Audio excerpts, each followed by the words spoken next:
Well, ladies and gentlemen, we are in for a treat this evening. We have Elif with us, and she requires no introduction. An award-winning author, feminist, political activist, and most importantly, the best weaver of stories. Books change us. They change their readers, but they also change their writers. You're a different person by the time it finishes. And in my books, I think there's always an attempt, an effort to give more voice to minorities. But I think it's a writer's job to ask the questions, just to say, why can't we talk about this? And therefore, it's my job to question taboos as well, and then leave the answers always to the readers. How to bring more and more men into the conversation rather than shutting the doors. The way I see it, I'm not questioning men, I'm questioning a certain form of masculinity that is being imposed on us.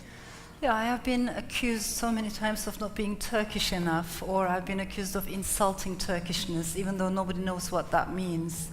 I read so many articles written about me, in which they accuse me of stabbing the nation in the back. To me, that's ridiculous, because this is a country, I'm talking about Turkey, that was once upon a time a multi-ethnic, multilingual, multi-religious empire.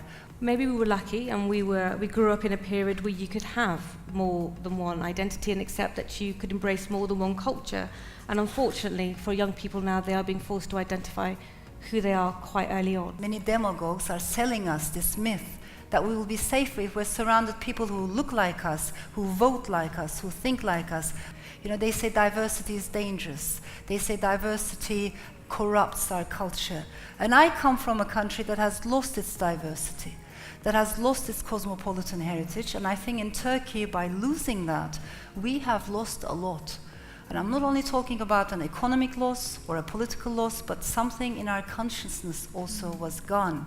It's always easier to fear the other if you haven't met a member of the other. I'm very critical of Brexit, but to call everyone who has voted for Brexit, to put everyone in the same basket, to me this is a very, very wrong approach. And this is where we need stories, this is where we need emotional intelligence, and this is where we need empathy. I should be very critical of the populist demagogues at top, but at the same time connect with the people, see what their feelings are, and share my own feelings with theirs, and exchange those stories. It is our responsibility to go beyond our own echo chambers, our own comfort zones.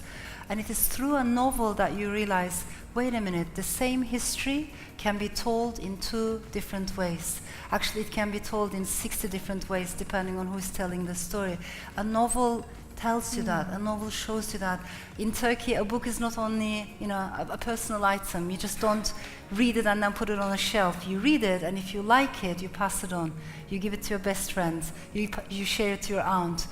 So I think in Turkey, in Pakistan, in India, maybe the same copy is read by 6, 7 people on average. To me, that is incredibly precious. So I think it's the readers who keep that, the art of storytelling alive, and who show us that words matter, stories matter, even when stories and words are regarded as dangerous because of the political situation. Thank you so much, Nus Ghani and Elif Shafak. Thank you.